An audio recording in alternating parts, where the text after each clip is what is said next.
Vereríssimo Padre Arthur, meus amados irmãos, estamos no mais belo mês do ano, que é o mês de maio, que é o mês de Nossa Senhora, especialmente para nós aqui o mês de Nossa Senhora de Fátima. Dia 13 de maio, vamos celebrar a festa de Nossa Senhora de Fátima, padroeira aqui do nosso Colégio Três Pastorinhos, da nossa igreja. E amanhã começa a novena solene à noite, Nossa Senhora de Fátima. Vamos nos preparar. Maio também é o mês das mães, segundo domingo, festa das mães. Vamos rezar também pelas nossas mães, especialmente aí nossas mães de Fátima, com os pastorinhos de Fátima. Sempre nas leituras nós aprendemos o bom comportamento. Aliás, é para isso, né? Nosso Senhor veio nos ensinar a viver bem. Comportar-se quer dizer ficar dentro das comportas. Comporta aqui é a moral, é o Evangelho, são os mandamentos que nos fazem nos comportar bem. Nessa epístola aí, São Tiago nos lembra, né? Que nós devemos sempre estar prontos para ouvir, lentos para falar e lentos para ficar com raiva. Então é ficar pronto para ouvir. A gente ouvir mais do que falar. Porque a gente, quando fala, geralmente erra. É difícil a gente não errar falando. A gente erra muito mais falando do que se calando. Por isso, ter cuidado com a língua, com o falar. Então, a gente se comportar bem. São José, cuja festa celebramos dia 1º, foi o dia do trabalho. São José operário, era o homem do silêncio. Não tem uma palavra de São José no Evangelho. Fugiu para o Egito, recebeu Nossa Senhora, tudo em silêncio. Ensinou o menino Jesus, trabalhava na carpintaria de Nazaré, é o homem do silêncio e obedecia às ordens de Deus. Vamos aprender com São José. É santificar também o trabalho. Trabalho é um modo também de a gente honrar a Deus. Deus foi o primeiro que trabalhou na criação do mundo.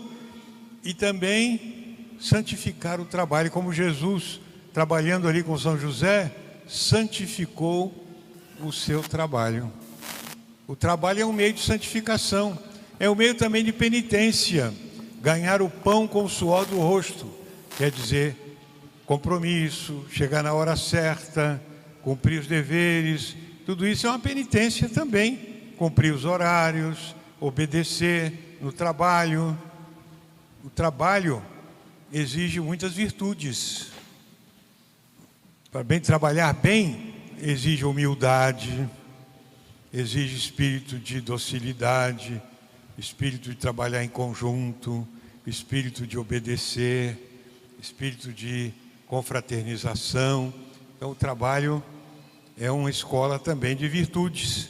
Trabalha bem aquele que cultiva as virtudes cristãs, da obediência, da humildade, da pureza, da caridade, da amizade. Tudo isso são virtudes cristãs, são virtudes humanas. E tem as virtudes divinas, que é fé, esperança e caridade, e as virtudes humanas, prudência, justiça, temperança e fortaleza. São as 4 principais, chamadas cardeais. Mas tem as outras todas, virtudes chamadas virtudes humanas. Humildade, bom comportamento, respeito, sobriedade, mortificação. Tudo isso a gente exerce também no trabalho. Quando a gente trabalha, precisa ter respeito com os outros, precisa ter humildade, precisa ter obediência, precisa saber os limites. O trabalho é uma escola de virtudes. Então vamos pedir muito a São José que nós aprendamos a trabalhar bem e usar do trabalho como uma penitência e como uma escola de virtudes, principalmente com o próximo. a gente saber conviver, saber viver bem. Como São Paulo nos lembra, tende um bom comportamento no meio das pessoas. Saber se comportar, saber viver bem. E como São Paulo nos lembra, né? Enquanto está em vosso alcance, vivei bem com todos. Com todos, em casa, marido com a mulher, mulher com o marido, com os filhos, vizinhos, sogro, sogra, vizinhos, parentes, tios, viver bem com todos, que nem sempre é fácil. Viver bem no emprego, com o patrão, empregado, vizinhos, que trabalham juntos. Viver bem com todos, com aqueles que nós temos que conviver dia a dia, toda hora. Então, o que é importante nesse mês de maio nós temos uma festa, além de Nossa Senhora de Fátima, temos uma festa importantíssima, que é a festa do Divino Espírito Santo. É a festa de Pentecostes. É a descida do Espírito Santo sobre os apóstolos, que Nosso Senhor prometeu, ia completar a obra, finalizar a obra de Jesus. Jesus não finalizou tudo, Ele mesmo falou. Ele mesmo falou que os apóstolos não iam entender tudo que Ele ensinou, mas quando viesse o Espírito Santo que Ele ia enviar da parte do Pai, eles iam entender tudo, porque Ele vos fará lembrar de tudo o que eu vos ensinei. É o Espírito Santo que está na igreja, é o Espírito Santo que assiste a igreja. A igreja existe, vive, permanece por causa do Espírito Santo, senão tinha acabado. Com tanta gente ruim que a igreja recebe no seu seio, nós mesmos, quanta gente. A igreja já passou por tribulações, cristãos ruins, hereges, padres ruins, bispos ruins, papas ruins, já teve de tudo na igreja. E a igreja continua incólume e vai até o fim do mundo, mesmo com todas as dificuldades que tem até hoje. Amemos a igreja, é a nossa família, é a família que Jesus fez. Família, a gente não escolhe, a gente entra nela, ela nos antecede, ela já existia antes de nós. Nossos irmãos, parentes, existia antes. Eu entro nela e eu tenho que saber conviver com todos da minha família, porque ela existia antes de mim. Não é um clube de amigos. Amigos a gente escolhe. Eu vou escolher para sair com tais amigos. Isso você escolhe. Parentes, não. Irmãos, não. Deus é que nos colocou ali. Eu tenho que viver bem com eles. Portanto, a família é um grupo de irmãos. Na outra semana passada, foi a Assembleia Geral dos Bispos do Brasil, a Conferência Nacional dos Bispos do Brasil, CNBB. Eu estava lá como bispo, participando da conferência. Imagine que a nossa conferência são 400 bispos, numa assembleia de mais de 500 bispos. Imagine como é difícil chegar a uma conclusão, dificuldade, discutir um documento, todo mundo junto, um fala daqui, porque o Brasil é um continente, tem bispo lá do Acre, tem bispo de Rondônia, tem bispo do Rio Grande do Sul, tem bispo de São Paulo, são realidades diferentes. E a gente convive com irmãos bispos de todo tipo. Alguns ficam dizendo, mas como é que Dom Fernando fica vivendo com bispos tão diferentes? São meus irmãos. Irmãos, a gente vive junto. Irmãos, a gente aceita, a gente entra no grupo de irmãos, porque a gente não escolhe. Amigos a gente escolhe. Irmãos, eles nos antecedem. Por isso, eu peço sempre orações. A gente reza pela igreja. E a gente nunca fica satisfeito com problemas e erros de pessoas da igreja. Não. Imagine se um primo nosso, um tio nosso, comete um deslize, uma falta moral, eu faço o quê? Vou para a internet botar para todo mundo ver? Não, esse é meu tio, espera aí, é meu primo, eu não faço isso. E eu vou fazer isso com a igreja? Porque tem católicos, católico entre aspas, hein, que são ávidos de colocar coisas erradas que vêm na igreja. Ah, viu? Aquele padre falando de tal fez tal escândalo. Põe logo na internet, viu? Viu como é que aquele padre é? Um bispo tal falou aquela bobagem. Bota logo na internet, viu? Aquele bispo tal. Espera aí, você é de que família? É a nossa família. Família nossa, a gente não expõe assim. Isso chama-se síndrome de urubu. Fica vendo carniça para todo lado. O urubu não vai no açougue para pedir um filé mignon, não. O urubu só fica vendo carne podre. Ele fica, apareceu uma carne podre, vapo, ele vai lá. Tem gente que é ávida de ver coisas erradas para poder expor. Para quê? Para que esse contentamento de colocar coisas da nossa família, que é a igreja? Para que isso? Por que eu tenho que colocar coisas que eu vejo, expor para todo mundo? Para quê? Que gosto é esse? Que quer dizer, que falta de gosto, que falta de bom espírito, que falta de amor à família, que é a nossa igreja. Deixa isso por conta dos inimigos da igreja. Agora você que é da igreja, porque tem uns que são ávidos, chega a babar de tanto gosto de colocar coisas erradas que vêm na igreja. Para que isso? Rezemos pela igreja, rezemos pelo Papa Leão, rezemos pelos bispos, rezemos pelos padres. Quantos padres que caem em problemas? Os padres se dedicam a Deus, mas eles também são humanos, caem. Quantos padres já dão escândalo que caem? E quantos padres são esmagados pelo trabalho e se suicidam? No tempo da pandemia, 40 padres no Brasil se suicidaram. Atualmente, muitos padres suicidam porque eles se veem apertados, desesperados e acabam também fraquejando. Rezemos pelos nossos padres, rezemos pela igreja, rezemos por todos os nossos irmãos e não sejamos ávidos de propagar erros da igreja. Então, nosso Senhor estava falando para os apóstolos que ele ia para o céu. E a gente tem que pensar nisso. Nós não somos daqui desse mundo.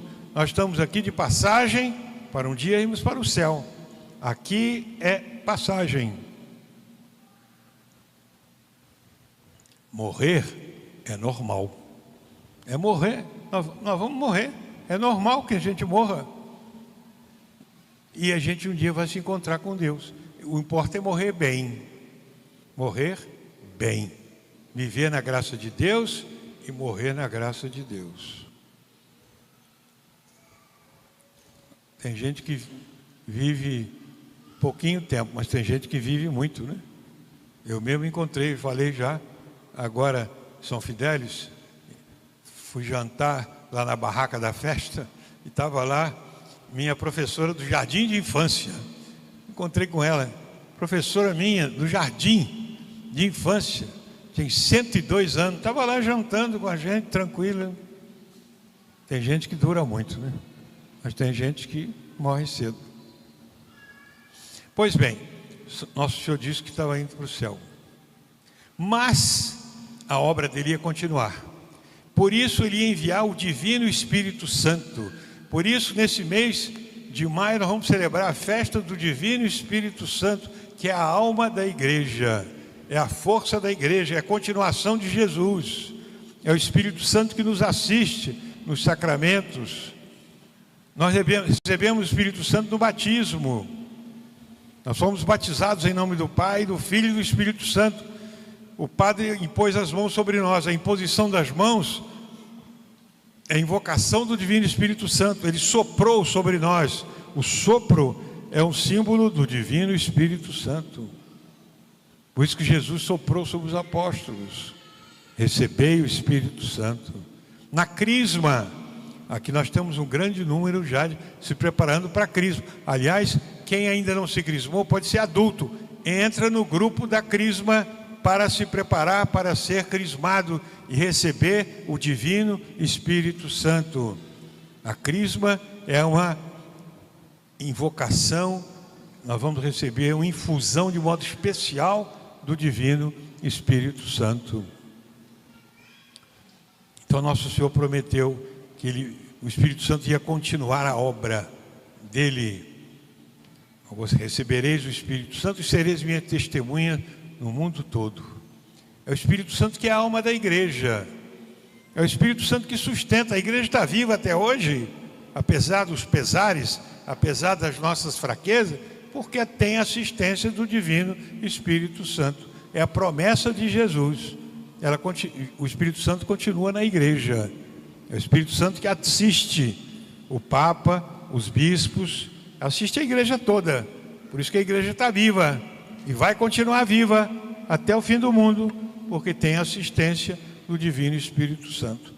Por isso, nós vamos começar, logo depois da festa de Nossa Senhora de Fátima, a novena do divino Espírito Santo. Invocar o divino Espírito Santo sobre nós, para que nos dê a força, a coragem, que nos dê a santificação.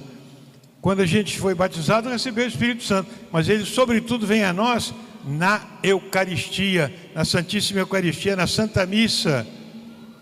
É o Espírito Santo que faz Jesus ficar presente no seu corpo, sangue, alma e divindade, na hóstia consagrada e no cálice com o sangue de Jesus. É o Espírito Santo que fez Jesus estar presente quando ele vem a nós na comunhão. A missa é a obra do divino Espírito Santo. Então é o Espírito Santo que nos santifica. Nós vamos invocar o divino Espírito Santo através de Nossa Senhora para nos dar a santificação. É o Espírito Santo que vai nos santificar, vai nos dar a força para sermos fiéis até o fim. Peçamos então a Nossa Senhora, nossa Mãe. Invoquemos sempre o divino Espírito Santo. Ele que é a alma da igreja, vai nos dar a força e a coragem para sermos bons, para termos um bom comportamento, para vivermos o amor de Deus.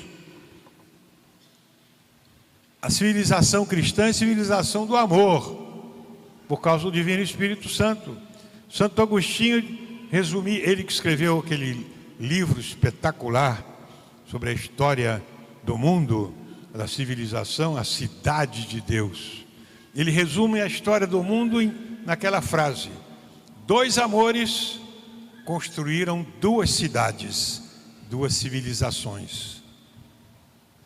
O amor de Deus, levado até o desprezo de si mesmo, construiu a cidade de Deus. E o amor de si mesmo, levado até o esquecimento de Deus, construiu a cidade do mundo. É nesse meio que nós vivemos. Construamos a cidade de Deus, baseada no amor de Deus, no divino Espírito Santo, invocando sempre Nossa Senhora, que é nossa Mãe. Amém. Continuemos a Santa Missa.